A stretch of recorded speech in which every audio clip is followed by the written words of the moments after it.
On va parler de sport et de rugby dans les 6-7 prochaines minutes avec nos deux invités, deux étudiants de l'EDEC, Louis Dupré, bonjour, Bonjour.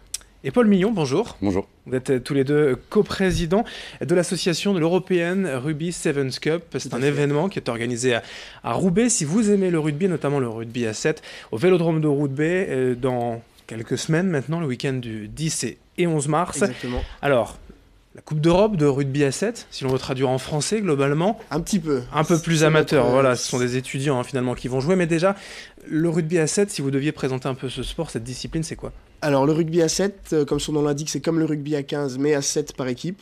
Donc, beaucoup plus d'espace sur le terrain, beaucoup plus de vitesse, c'est plus spectaculaire. Les matchs ne durent que 2 fois 7 minutes, en revanche, parce que c'est plus physique. Et c'est un sport qui est en plein essor en ce moment. C'est-à-dire qu'il est utilisé par la Fédération mondiale pour développer le rugby dans des régions peu touchées par ce sport, comme il est très accessible.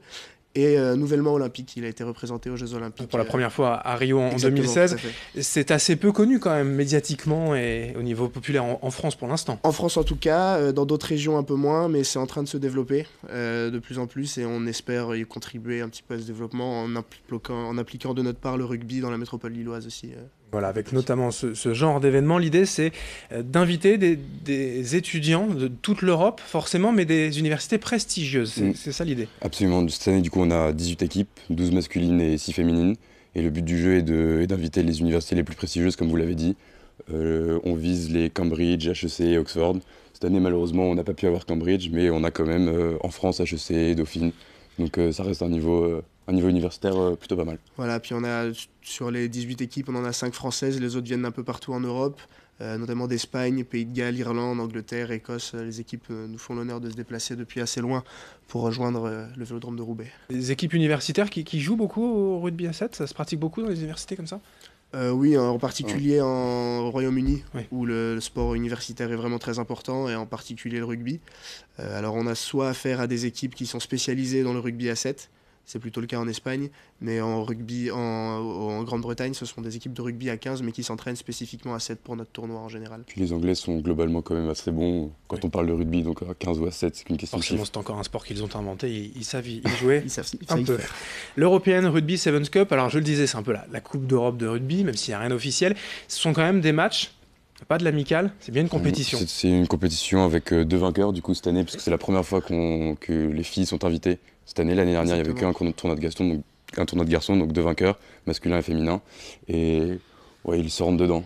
Ils sont pas là pour jouer dans la dentelle. Donc, Voilà, mais le tout, Paul a raison, mais faut quand même souligner l'ambiance conviviale de notre tournoi. Bien Ça sûr. reste un tournoi de rugby à 7.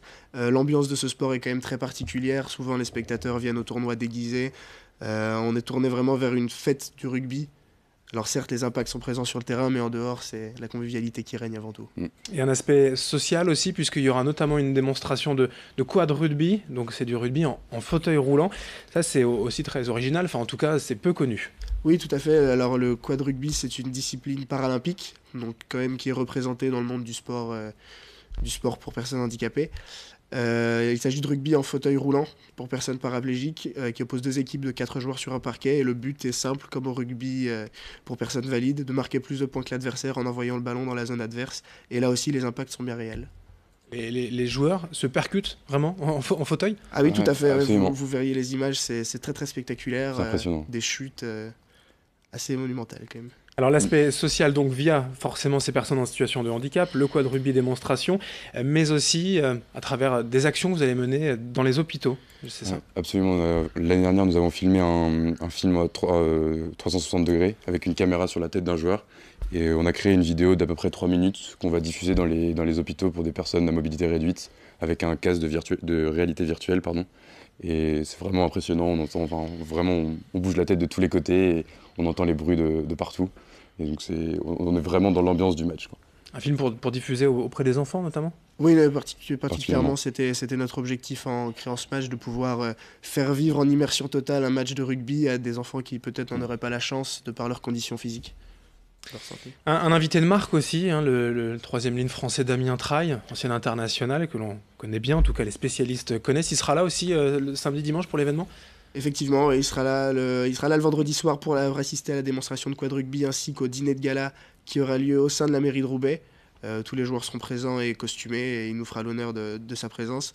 On espère qu'il restera les 2 prochains jours pour échanger ses festivités avec nous. Mais après, il a un emploi du temps très chargé. Il y a quand même France-Angleterre ce jour-là, donc peut-être Faut pas l'oublier. qu'il sera au stade pour soutenir les copains, quoi.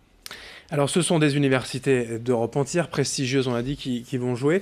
C'est accessible à tous, le rugby à 7? Absolument. En tout cas, le R7 est un tournoi gratuit, donc les joueurs ne paient rien, on l'a pas assez précisé, je pense. Mais les spectateurs non plus, c'est sur le Vélodrome de Roubaix, l'entrée est gratuite, l'entrée est libre, c'est vraiment ouvert de jour comme de nuit. De nuit, tout le monde dormira, mais en tout cas, c'est ouvert à tous. Ouais.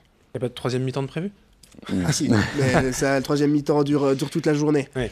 Et dès que ce sera pour à la fois les supporters qui pourront venir se mêler aux joueurs, et les joueurs, dès qu'ils auront terminé leur match, pourront profiter évidemment de la buvette, des animations gratuites pour tous.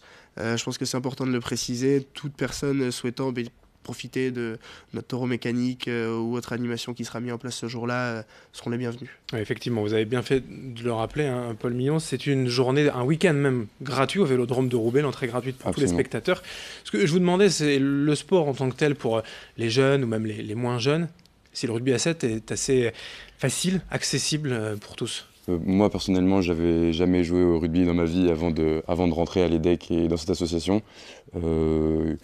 À savoir attraper un ballon, puis faire la passe aux copains, et puis courir plus ou moins tout droit. Enfin, moi, je cours tout droit parce que je suis pas très intelligent, mais il y en a qui font quelques crochets comme Louis, mais non, vraiment, effectivement, c'est très physique, et comme Louis vous l'a dit, c'est 2 fois 7 minutes, donc c'est très intense au niveau du cardio. Mais oui, je pense que ça peut être ouvert à tous, et tout le monde est capable d'y jouer. Et notamment la version A7. Le rugby à 7 est beaucoup plus accessible que le rugby à 15, tant pour les nouveaux joueurs que pour les néo-spectateurs aussi. C'est beaucoup plus fluide, comme je vous l'ai dit, il y a plus d'espace sur le terrain, on comprend mieux ce qui se passe.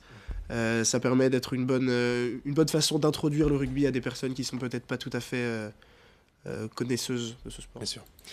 L'European Rugby Sevens Cup avec 18 équipes des universités prestigieuses d'Europe. C'est donc les 10 et 11 mars prochains au Vélodrome de Roubaix. Et l'entrée est gratuite. Merci à tous les deux d'être venus Merci beaucoup de nous avoir reçus sur Grande Lille TV pour évoquer cet événement, la fête du rugby. Et ce sera gratuit à Roubaix, donc on en reparlera très certainement d'ici là. Merci à vous de nous avoir suivis. Dans un instant, la suite sur Grande Lille TV.